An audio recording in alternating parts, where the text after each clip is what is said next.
tarde a todos. O tema que nós vamos estar discutindo hoje, ele fala sobre Mateus, que nos traz algo muito importante que nós devemos parar e meditar um pouco e considerar. Em Mateus 7, 21 a 23,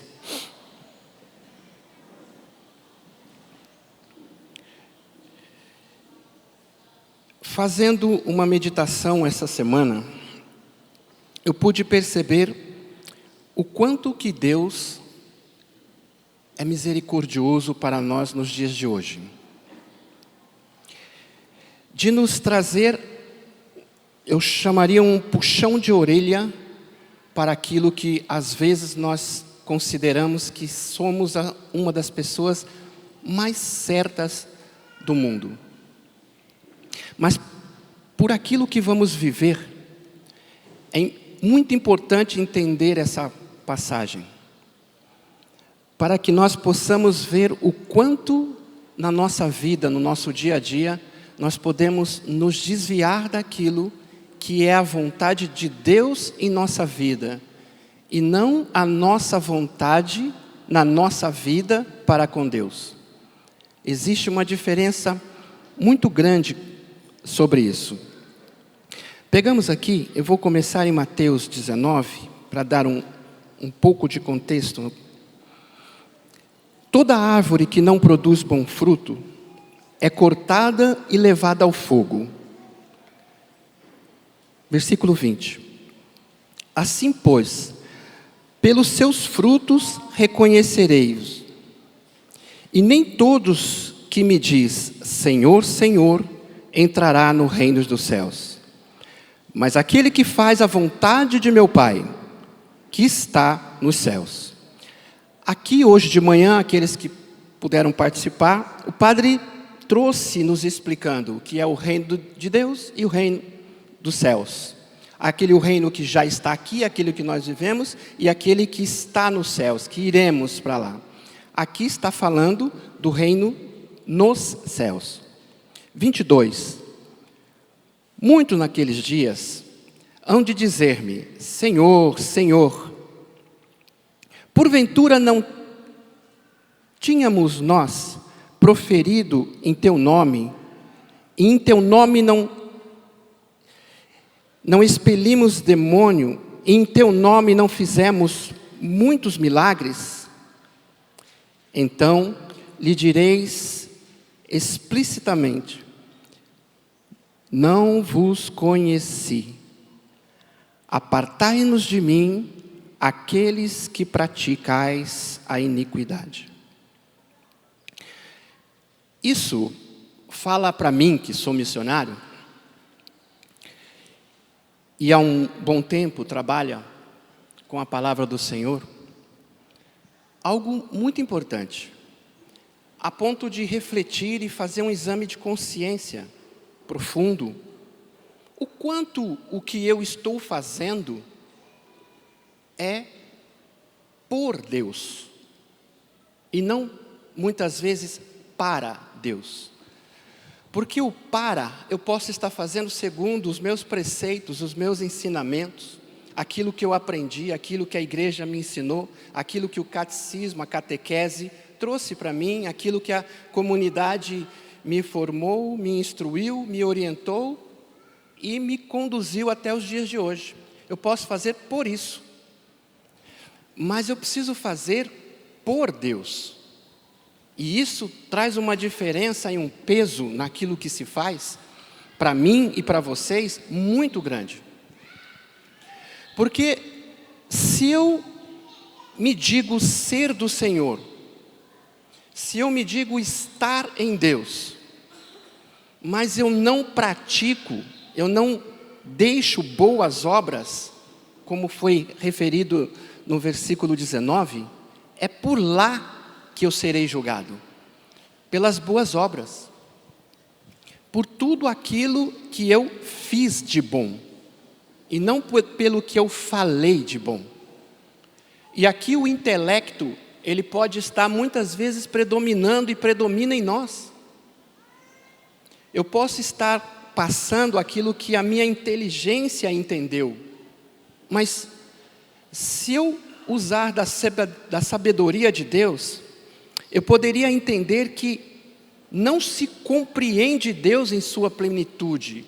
Nós, criaturas, não temos como fazer isso. Deus nos transcende em tudo. Portanto, a partir do momento em que eu começo a me expressar, a me colocar, de forma que eu começo a achar que eu estou agora compreendendo Deus em sua plenitude e posso estar começando até mesmo instruindo vocês com aquilo que eu já adquiri de sabedoria de Deus, e com isso enche o ego em meu coração, assim eu começo a falar e expor as minhas razões, aqui começa o problema. Porque eu estou passando de mim e não de Deus. Isso gera um problema muito grande para os dias de hoje, que nos traz uma série de confusões. Porque como nós já vimos até agora, se fala-se muito que nós estamos vivendo nos fins e temos que nos preparar porque os dias estão próximos. O Senhor vem como um ladrão e assim vai, uma série de passagens. A pergunta é, o quanto do Espírito de Deus e da vontade de Deus, isso é passado? O quanto atento às realidades daquilo que Deus diz para mim e diz para cada um de vocês, eu estou atento. E também uma contrapartida nisso, o quanto eu estou aberto para ver coisas que o mundo me oferece. O quanto eu estou aberto para aquilo que as televisões, as rádios, as pessoas que não têm fundamento em Jesus Cristo estão passando e eu estou assimilando isso. Porque é do que eu assimilo, do que eu tenho, do que eu absorvo, é o que eu posso dar. Eu não posso dar aquilo que eu não tenho. E aqui eu faço mais uma outra pergunta. O quanto de tempo eu estou dando para Deus nisso e para as coisas do mundo nisso? Porque se eu absorvo muito as coisas que o mundo me oferece, que eu perco tempo com relação a essas coisas, eu estou desvaziando-me de Deus. E desvaziando-me de Deus, como que eu vou estar nele, fazendo a sua vontade? É algo que nos dias de hoje, com a tecnologia, com tudo facilitado, com o celular, com a televisão, com relógios conectados, com amigos que eu posso falar com ele a qualquer momento, é muito fácil eu me perder nessa maravilha moderna nos dias de hoje. E com isso eu me aprofundo rasamente sobre aquilo que é de Deus. O ano passado, nesse mesmo período, tive a oportunidade de fazer uma profecia aqui, uma palestra aqui, que tratei sobre isso, falando da profecia de Deus para nós nos tempos de hoje. E o quanto os falsos profetas nos tiram da realidade daquilo que é de Deus absurdamente. Isso ainda continua, persiste e ainda está aumentando nos tempos de hoje. A quem eu estou dando ouvido? A quem eu estou seguindo? E a quem eu estou colocando em prática na minha vida com relação àquilo que Mateus 7:21 nos pede?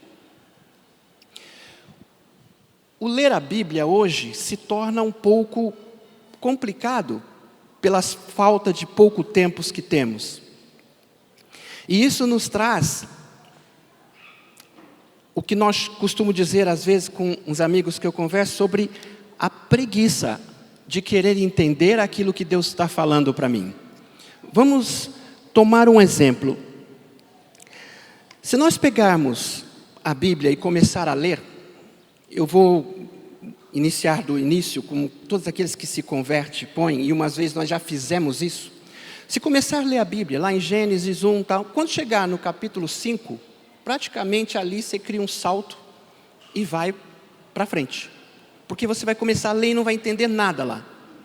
Porque fala da genealogia E começa a ler nome, sobrenome, fulano que gerou Beltrano, e assim vai. E vai por um bom tempo. A leitura de hoje, inclusive, para quem não foi à celebração irá, se deterá justamente com isso. Mateus 1:1, falando sobre a genealogia, e aí começo a ler, e não entendo nada. Aqui, eu queria dizer algo para vocês. O quanto em Deus vocês estão quando busca essa leitura. Quando busca entender e compreender aquilo que Deus tem de nós para esse tempo. As promessas de Deus dadas em Gênesis, trazida pelos profetas, trabalhado nos livros da lei, ela implica indiretamente e diretamente naquilo que somos, fazemos e vivemos nos dias de hoje. Nós muitas vezes nos atemos no Antigo Testamento, no Novo Testamento, que costuma ser mais fácil. Mas vamos dar um exemplo.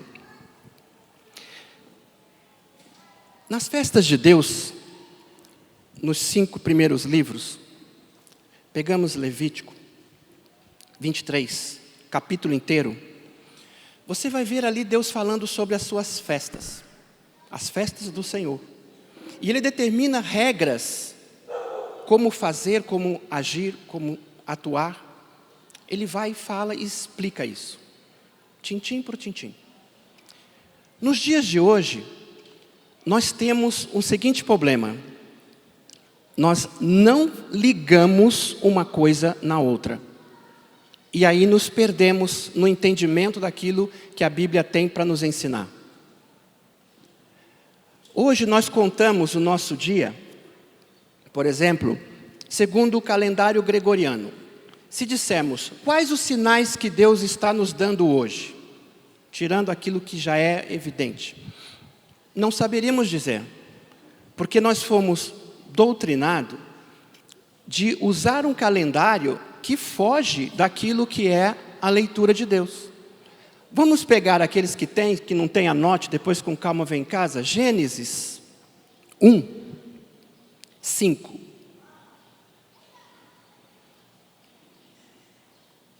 Pegaram aí? Gênesis 1:5. Criação do mundo. Chamou Deus luz dia e trevas noite. Houve uma tarde e uma manhã, o primeiro dia. Bom, o que pode se tirar dessa leitura? Pequeno trecho, um capítulo. 1 versículo 5. Cria Deus uma tarde e uma manhã e chama o primeiro dia. Vamos parar e pensar com mais profundidade sobre isso. Deus está contando o dia a partir da tarde. Confere? Uma tarde e uma manhã. E aí ele conta. Foi-se o primeiro dia. Um dia, a partir da tarde. E aí continua todo o segmento. Gênesis 1:6 e 7, assim vai. Contando tarde e manhã, como um dia. Também Deus criou o sol e a lua. E faz o ciclo entre noite e dia.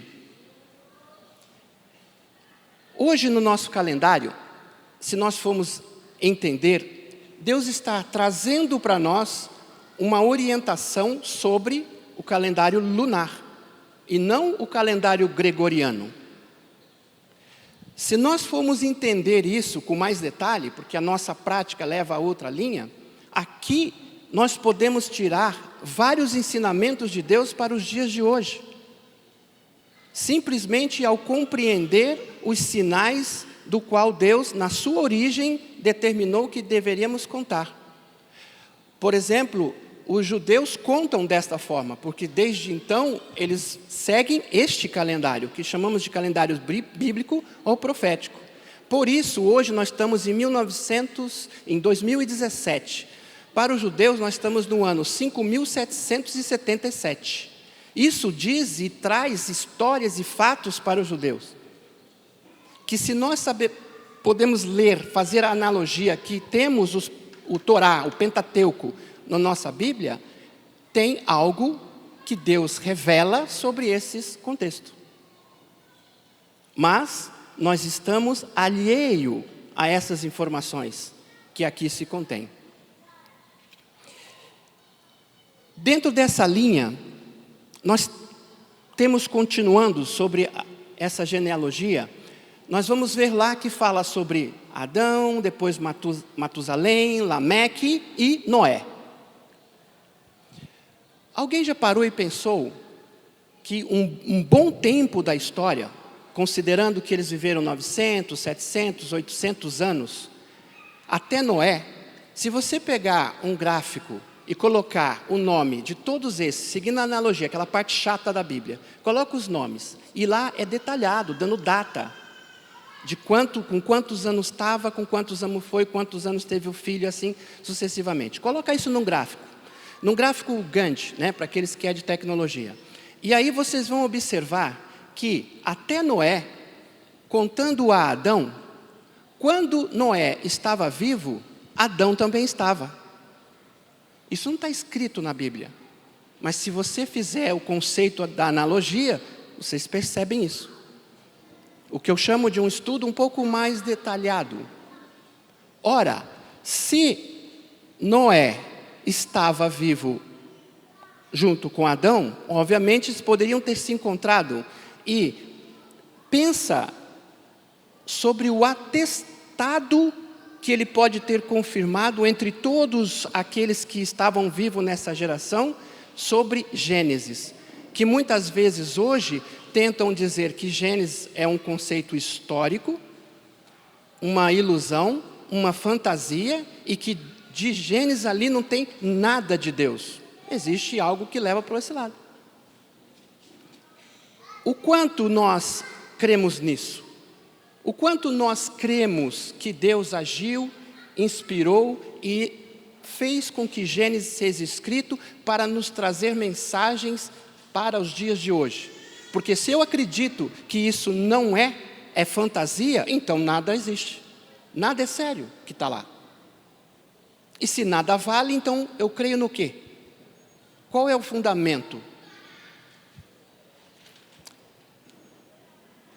Isso é para ver o quanto que nós precisamos estar atento àquilo que nos é dito, o que nós temos na nossa mão para estudar e o quanto de tempo nós estamos dando para Deus.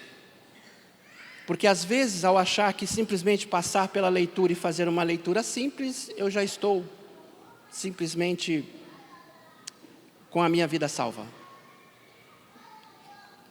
Um outro ponto sobre isso é sobre Noé.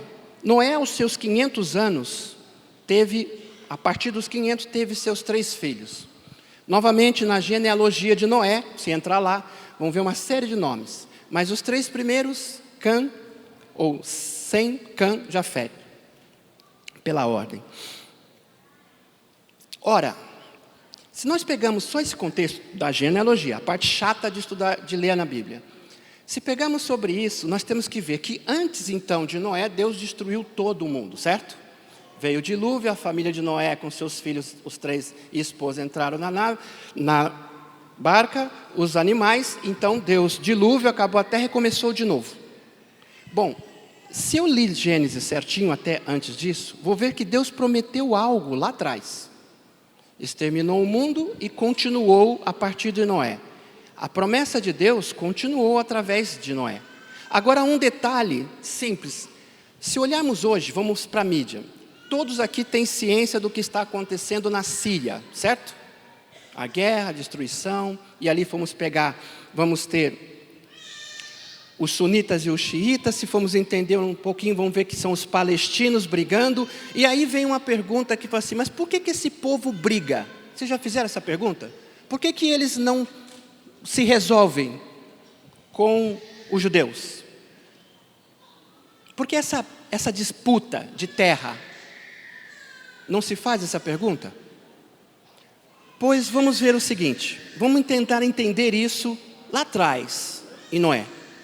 Olha, mas é muita coisa sobre esse, mas vamos tentar entender lá atrás em Noé. Se nós pegarmos então Noé, eu vou só resumir aqui, não vou ler para não gastar o tempo, Mas se pegarmos lá sobre Noé, Noé era plantador de uva, e um dia ele pegou, encheu a cara, entrou na sua tenda, estava bêbado. Um dos seus filhos, o do meio, Cã, entrou na tenda, viu o pai pelado, saiu para fora e caçoou do pai com os irmãos. Tem essa história lá em Gênesis, dentro da genealogia. Os dois irmãos, Jafé e Sem, pegou um manto de costa, colocou nas costas, foi de costa dentro da barraca até o pai, colocou sobre ele, não olhou ao lado e saiu em respeito ao pai. No outro dia, Noé acorda e fica sabendo que Cã fez isso e caçoou dele aos irmãos. Então Noé vai e gera uma maldição sobre Cã e Canaã. Canaã hoje, se nós formos parar e pensar, o que é Canaã? Canaã, no mapa, nós entendemos que é ali, próximo ali da Jerusalém, onde os judeus tinham que entrar e habitar na terra de Canaã. Já chego aqui, voltamos, Canaã. Mas o que é Canaã na Bíblia? Canaã é filho, é descendente. Aquelas terras das 12 tribos, quando foi distribuída, foi dada de nomes de filhos das 12 tribos de Israel. Foram pessoas que deram nome às terras. Ok. Então nós temos ali Canaã. E amaldiçoa então Canaã, dizendo que Cã, a partir de então, será escravo, servo dos servos de Jafé. E Jafé habitará sobre as tendas de Sem. Jorge, mas espera aí, esse negócio está muito complicado. Vamos lá então, 3 passos. Cã amaldiçoado com Canaã. Cã será escravo dos servos do servo de Jafé. E Sem, e Jafé habitará sobre a tenda de Sem. Agora vamos ver quem é quem aqui. Na descendência dos judeus, Sem tem Judá, Cã, Canaã. Canaã replica aos descendentes da Palestina. Sete, que habita ao sul da África, olhando ali, são gentios. O que dispersou, o que foi para a Europa, leste da África. Nós, aqui, vocês, podem ter descendências direto, porque eles foram para a Europa. O Brasil é um país colonizado pelos portugueses. Os judeus foram para o mundo. Muitos aqui no Brasil, colônias específicas. Nós somos descendentes de portugueses, direto ou indiretamente. Os gentios foram para o mundo esses. Jafé habitará sobre a tenda de Cã. Quando então Jesus lá atrás, quando Deus então, trazendo o seu povo, mostra a terra prometida que é habitada e diz vai e habita, a Canaã, onde corre leite e mel. Concorda que tinha gente lá? E muitas vezes não concordamos, mas, poxa, se tinha gente, por que Deus mandou ele para lá? Vamos de novo em Noé. Deus mandou para lá porque quando Deus tirou a terra de Cã, através da maldição que foi feita por Noé, ficou sendo de Deus. E Deus então pode dar a terra a quem Ele quiser. E Ele deu para os judeus. Aqui, isso tudo nós podemos tirar com uma leitura bem minuciosa da genealogia. Não está explícito, mas está lá. E aqui vem da linha que eu digo, quanto de tempo de Deus para Deus nós estamos dando para Ele. Porque isso também vai refletir muito nos dias de hoje. Porque falsas doutrinas estão nos sendo dadas e ensinadas. E nós não estamos sabendo distinguir o que é certo do que é errado. Pela camada superficial daquilo que agimos, porque aprendemos dessa forma. Nós agimos e pensamos muito superficialmente. Principalmente aqui no Brasil, que já vem de anos, aonde nós somos ensinados muito ruim, o ensinamento é péssimo. E nós não fazemos esforço nenhum para nos ater mediante a isso. Uma outra coisa importante que fala sobre o ano jubilar. Nós vivemos o jubileu aqui na Canção Nova, um ano inteiro com a porta santa aberta, Deus na sua misericórdia perdoando todos os dias aqueles que passam, tal, o ano da misericórdia. Mas o que é jubileu? Jubileu são 50, né? 50 anos. Aonde está isso? Qual a relevância disso para os dias de hoje? Vamos de novo ver os sinais. Muitos de vocês já devem ter ouvido falar que para 2017, esse ano que vem, e agora, né, em 23 de dezembro, agora, está para haver um alinhamento, né, dos astros. Aqueles que veem internet, que isso está transitando a torto direito por lá, sobre um astro chamado Nibiru.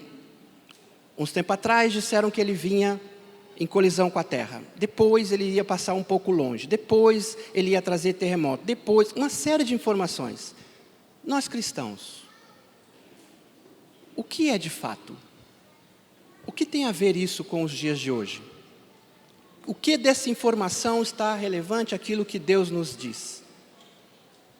Porque a internet, ela fala de tudo. Ela pode pôr o que ela acha, o que ela não acha. Eu estou aqui, sou consumidor, vocês são consumidores. Aonde está a razão, o ponto de entendimento do que é certo e o que é errado? Eis um problema da questão sobre isso. Mas vamos lá, estamos falando sobre o jubileu. No ano jubilar, para entendermos isso, precisamos entender as festas, que está lá em Levítico, capítulo inteiro, aonde Deus faz a contagem de 7 semanas, depois as 7 semanas de anos, e assim Deus vai dando uma fórmula. Se eu não parar e começar a escrever isso num papel, gastar um tempo e analisar que fórmula é essa que Deus está pondo de contagem, e que contagem é essa? Lá de trás, de Gênesis 1:5, Deus continua usando a mesma metodologia. Então ele descreve ali as contagens do ciclo de um ano, pede que repete isso durante 7 anos. Então nós temos na somatória de 7 semanas, 49 dias, 7 semanas de ano, nós temos lá 490 semanas de anos, 400 semanas de ano repete nas 70 semanas de Daniel.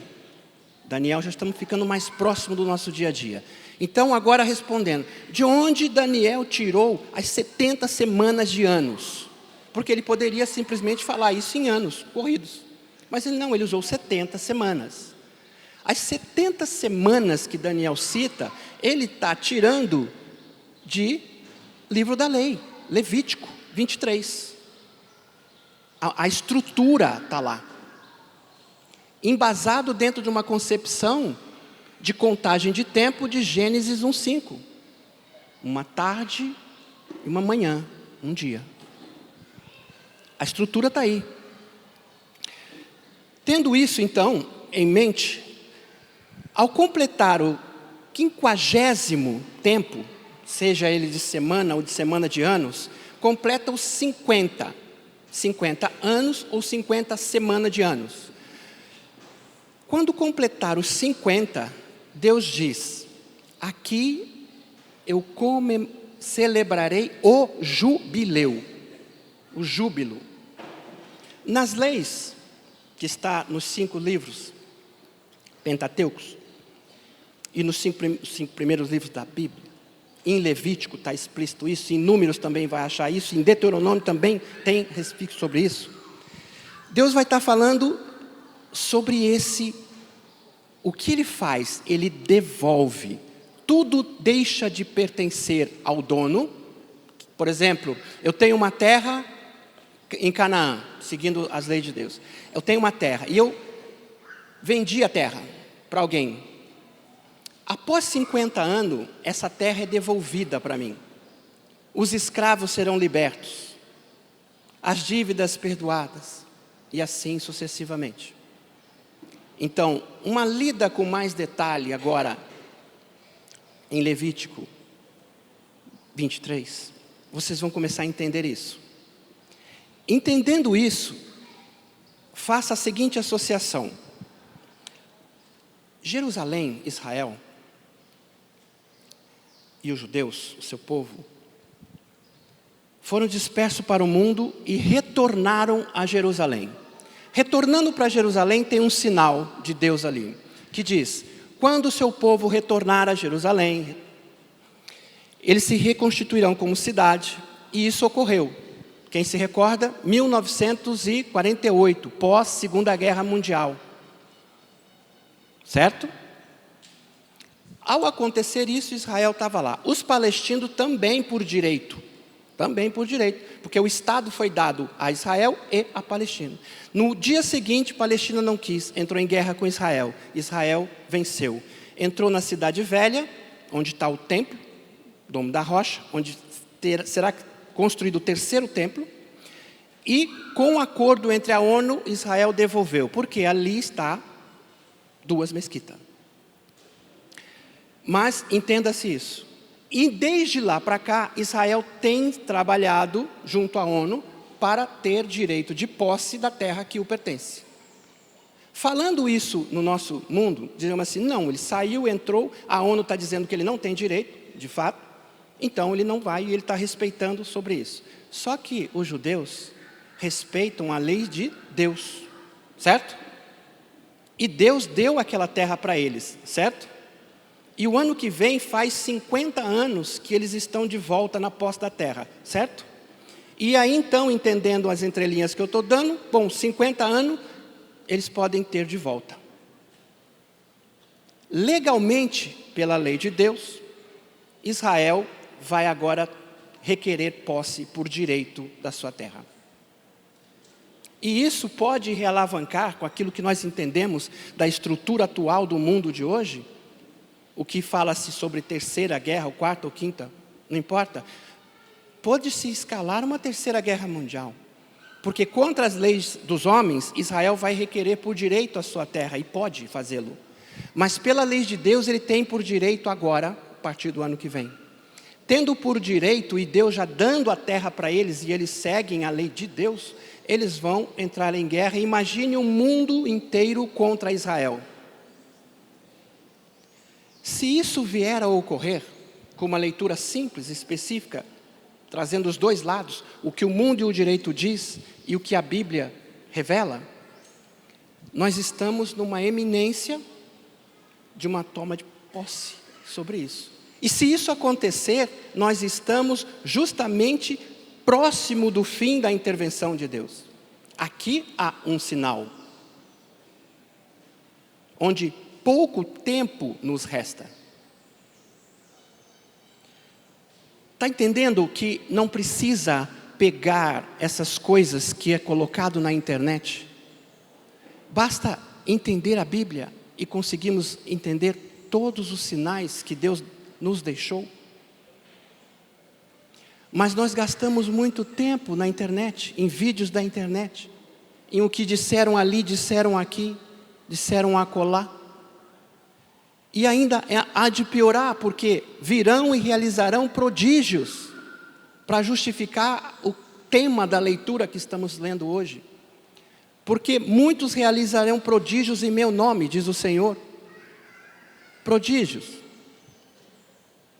Pensa, se eu aqui estou com vocês, podendo ser julgado pelos meus atos, e vocês podem estar me ouvindo e querer ou não compreender o que eu estou dizendo e mudar ou não de vida.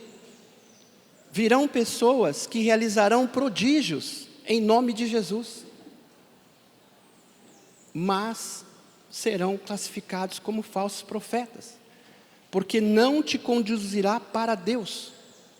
Como compreender isso?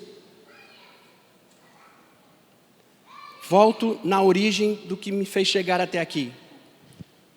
Tudo depende da quantidade de tempo que vocês estão dando para Deus. Se estão dando pouco, entenderão pouco, compreenderão pouco e poderão ser iludidos. Se dão um pouco razoável, entenderão um pouco mais, entendendo um pouco mais, poderão a compreender. Não basta pegar a Bíblia e folhear e ler versículos. É preciso compreendê-la, aquilo que Deus revela para os dias de hoje. Aquilo que Deus se gasta e se debruça para passarmos para o dia de hoje. É a certeza que nós temos mediante a isso, aos profetas, aquilo que eles disseram. A confirmação que veio através dos apóstolos, porque muitos dos apóstolos estão embasados nos profetas, confirmando aquilo que eles disseram. Mas por muitas vezes nós lemos e ficamos num simples contexto de um versículo.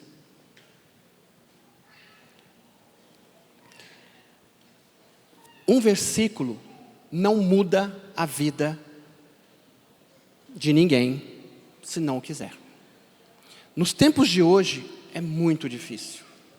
Se não tratarmos com o contexto, um versículo e nada é quase a mesma coisa.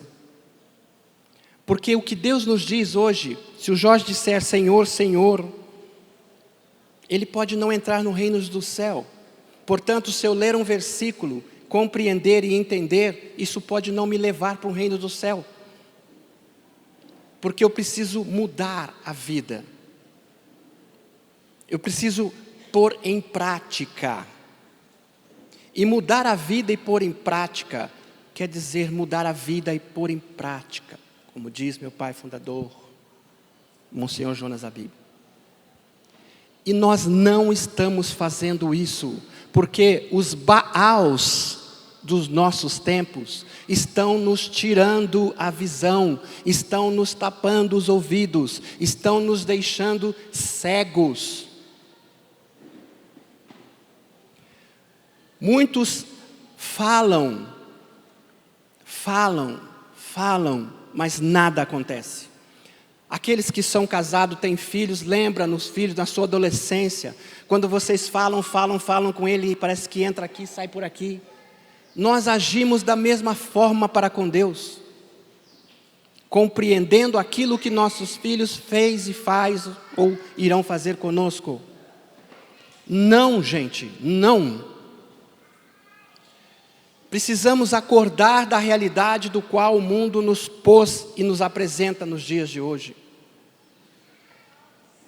Vocês podem ver isso por leituras no seu dia a dia e na sua casa. Quem de vocês não tem a experiência de estar conversando com alguém e esse alguém tirar do bolso um celular e estar com o celular na mão?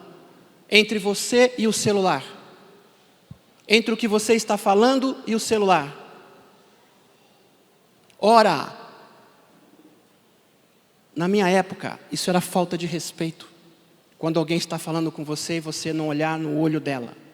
Mas o mundo muda. Eu sou uma pessoa da área tecnológica, então sem problema, a tecnologia mudou. Mas a tecnologia não tira respeito. O respeito precisa existir. O respeito precisa ser dado. E o respeito precisa ser recebido. Isso não tem nada a ver com tecnologia. Portanto, quando você senta numa mesa, aqueles que trabalham, é você e o seu celular em cima. Por que isso? Se eu vou discutir assunto. E quando começa a falar, a coisa está chata, abre e começa a navegar. Porque está conectado hoje. Ora, nós chegamos até esse tempo, esse momento tecnológico, graças à tecnologia. E a tecnologia agora está nos tirando de Deus, cada vez mais. E de outras coisas. Do respeito em casa, ao sentar à mesa. Quantas vezes sentamos à mesa, se é que senta, e ali senta eu mais o meu celular e mais quem está em casa. Não se deixa o tempo de conversar, não se deixa o tempo de partilhar. Chegamos ao absurdo nos dias de hoje, de que se eu quero falar com alguém que está próximo a mim, eu mando uma mensagem. Gente, isso é um absurdo, dentro do conceito da comunicação. Mandar uma mensagem para falar com alguém que está próximo a mim. mas estamos embarcando nisso, sendo levado nisso. Quem sustentará a fé sobre isso? Quando Jesus disse que encontrarei eu fé quando retornar, Ele estava falando sério, gente. Que fé será essa?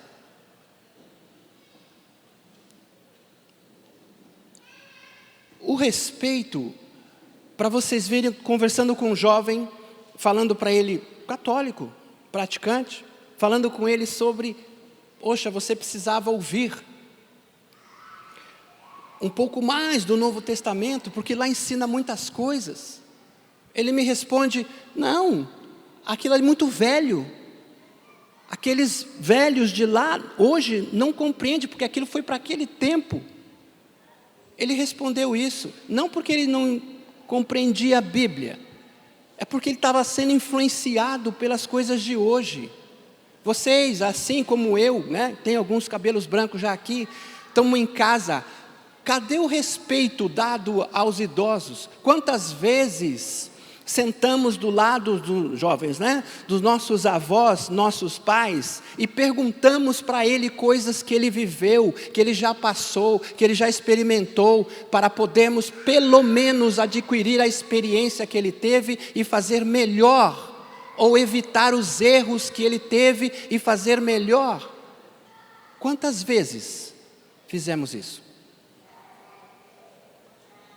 Quantas vezes filho chegou para o seu pai e perguntou para ele, pedindo a opinião do que ele acha daquilo que eu vou fazer na minha vida, que me pertence?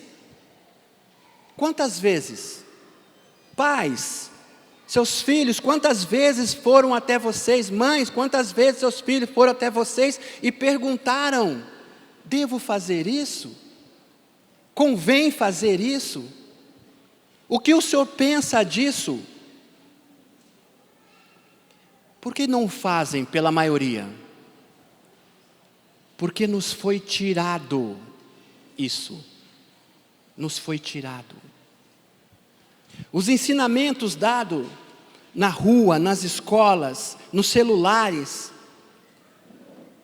fez com que cada vez mais o ser humano se afastasse de si. Fez com que cada vez mais o ser humano ficasse frio. Fez com que cada vez mais o ser humano não respeitasse um ao outro.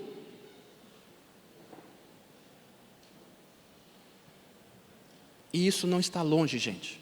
Isso está à minha volta, isso está à volta de cada um de vocês. Ninguém vive no mundo de hoje alheio a essas realidades e a essas situações. Pois é nessa situação que Jesus voltará.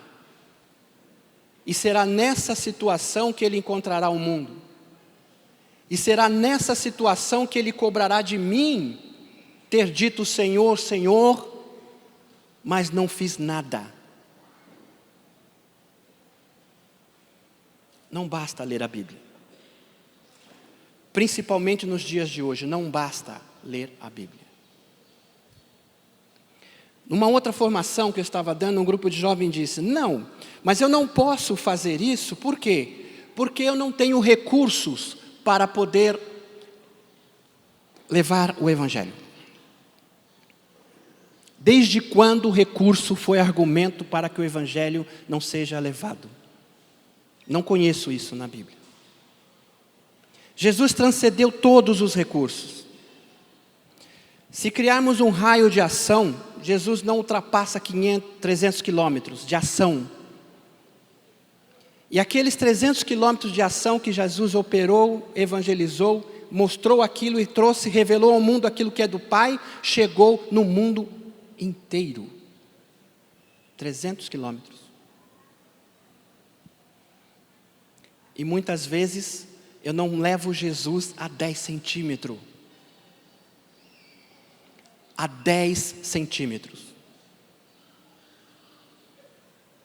Quantas vezes chegou uma pessoa perto de mim e eu, por pudor ou respeito, não falei daquilo que acredito para ela. Mesmo muitas vezes ela falando do que ela acredita para mim. Esse respeito humano, ele não nos pertence, ele é da geração dos tempos de agora.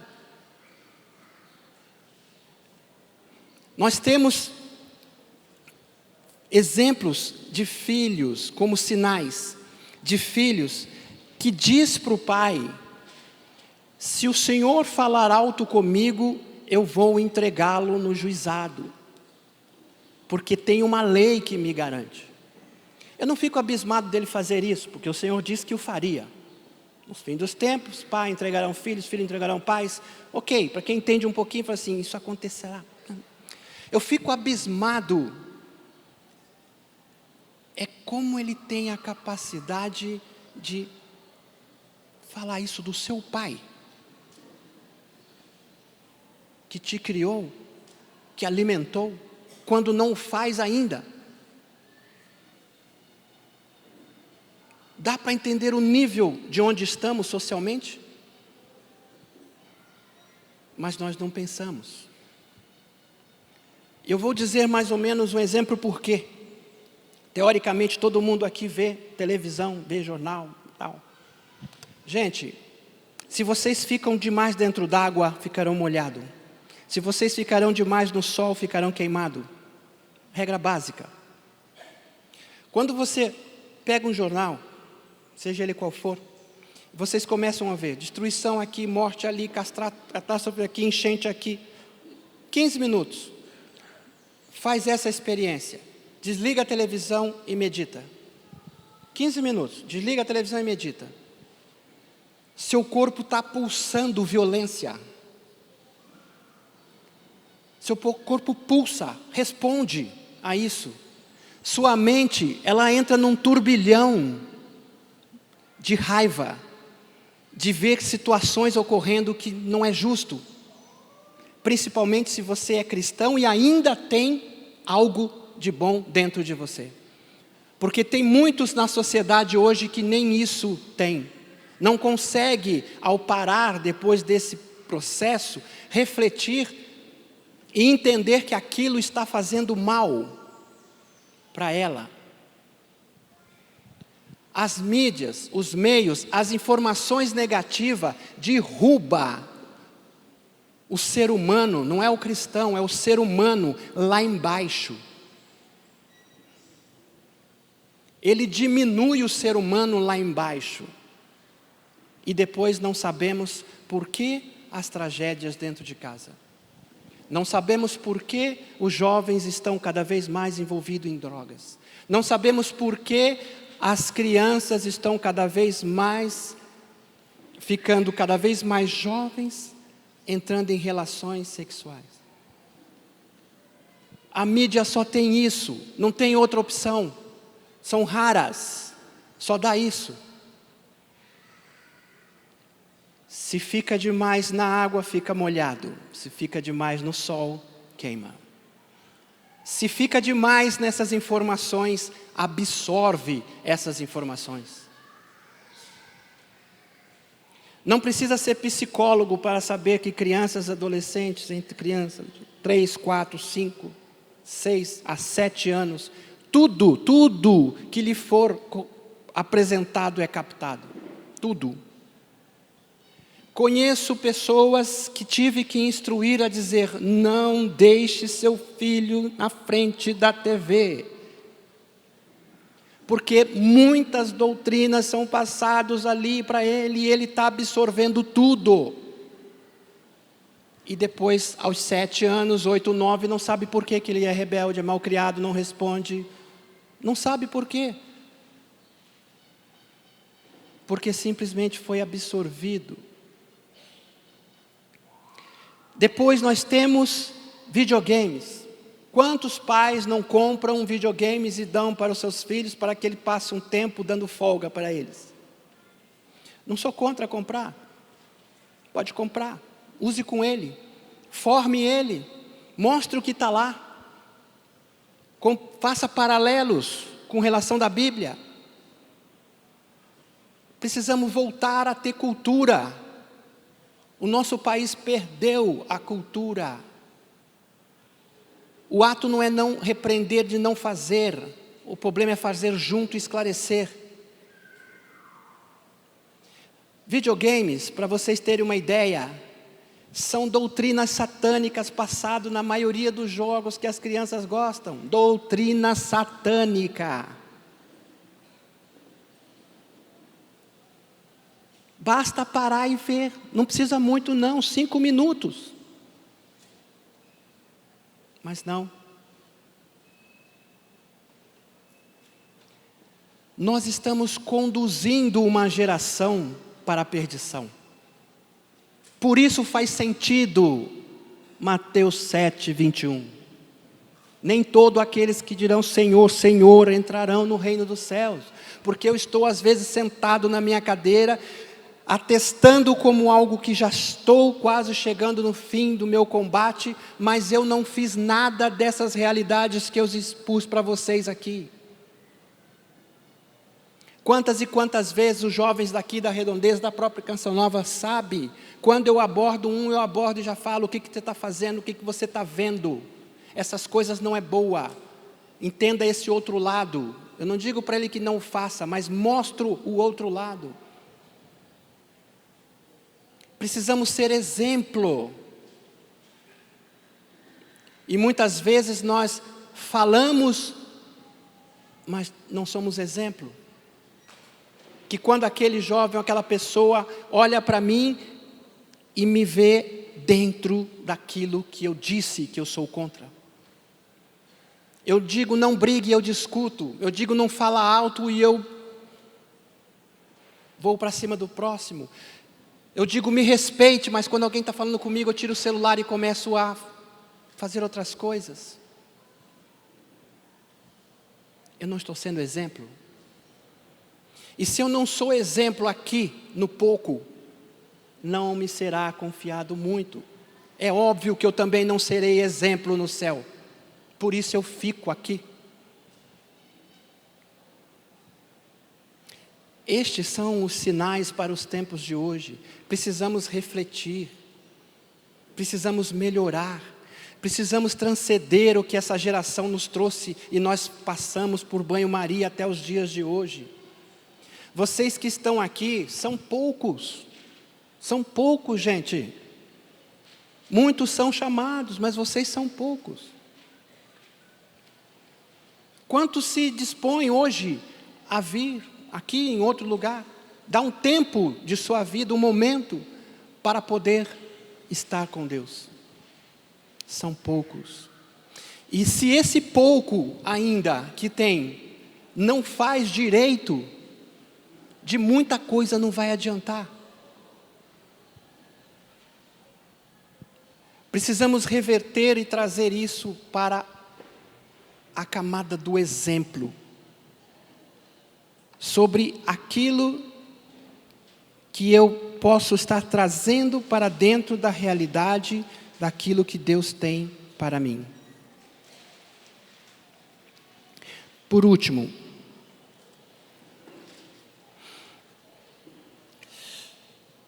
Deus, no seu amor imenso para conosco, nos trouxe uma realidade muito importante para os dias e os tempos de hoje. Quanto de nós sustentaremos a fé?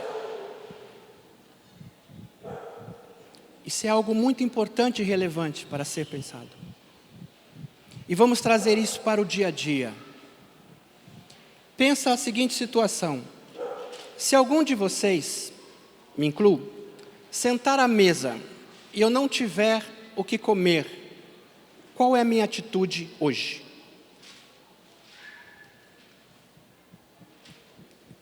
Por que eu digo isso? Brasil e outros países abaixo da linha do Equador, são poucos os países estruturados para uma catástrofe natural.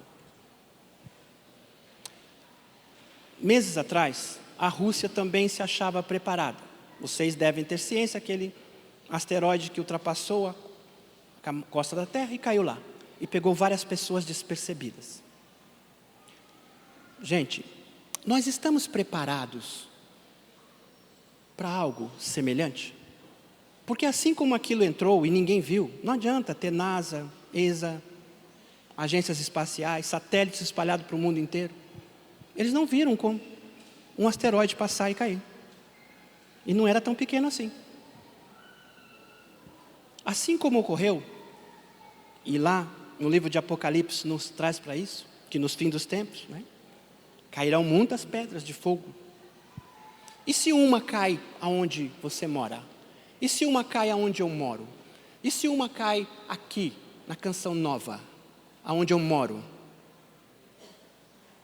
Como eu respondo a Deus nesta situação de catástrofe? Porque essa é uma experiência que nós brasileiros não temos. Mas não estamos isentos. Como respondemos? Amaldiçoo Deus na primeira oportunidade que tenho? Já pararam para pensar? E se eu tiver pouco? Pouco, comida para um dia. E se meu vizinho não tiver o que comer? Eu divido a minha comida de um dia? Ou guardo para comer por 2 dias? Coisas básicas. Nós não estamos ilesos disso. Mas é para meditar o quanto estamos longe disso. Porque se eu não pensar no próximo, eu estou indo contra essa leitura que lemos. Se eu não me disponibilizar ao próximo, eu estou indo contra essa leitura que lemos. Se eu não partilhar, eu estou indo contra essa leitura que lemos. E eu não estou dizendo o que nós fazemos e não fazemos. Eu estou dizendo, e quando precisar, faremos? E aqui eu friso finalizando. Se eu e você não praticar, nós não faremos. Porque por primeira defesa, eu me preservo. Se eu tiver comida para 5 dias, eu guardarei para ter 5 dias o que comer. Porque é pouco 5 dias. Eu não partilharei com o próximo na sua necessidade. Isso é para dizer como faz muito sentido no nosso dia essa passagem e nós não percebemos. Porque se eu não pratico a boa ação, como descrito nos 10 mandamentos, eu preciso amar ao próximo como a mim mesmo. Se eu pratico isso, porque isso pode estar impregnado na minha cabeça, na de vocês, mas esse é o maior mandamento de Deus. E sobre esse maior mandamento da lei de Deus, de amar a Deus sobre todas as coisas e o próximo como a ti mesmo, serei julgado. Por boa parte de tudo aquilo que eu fiz. Portanto, eu pegando só o primeiro e um mandamento, já dá para refletir o quanto precisamos mudar. O quanto precisamos rever e repensar aquilo que fazemos. E o quanto precisamos meditar sobre a segunda vinda de Cristo. E o quanto precisamos meditar sobre essa leitura que partilhamos hoje. Mateus 7, 21 a 23. Senhor, Senhor. Desculpe, foi uma pregação pesada, mas para os dias de hoje era preciso. E para os tempos o qual viremos e teremos que enfrentar é preciso. Para nos tirar da letargia, deste sono que o mundo está nos conduzindo, também era preciso. Eu só peço que vocês compreendam, captem um pouco daquilo que eu partilhei com vocês, um pouco da reflexão que eu fiz com vocês, e reflitam sobre a vida de vocês, para que não sejamos nós a dizer Senhor, Senhor, e o Senhor dizer que não nos conhece. Amém. Amém.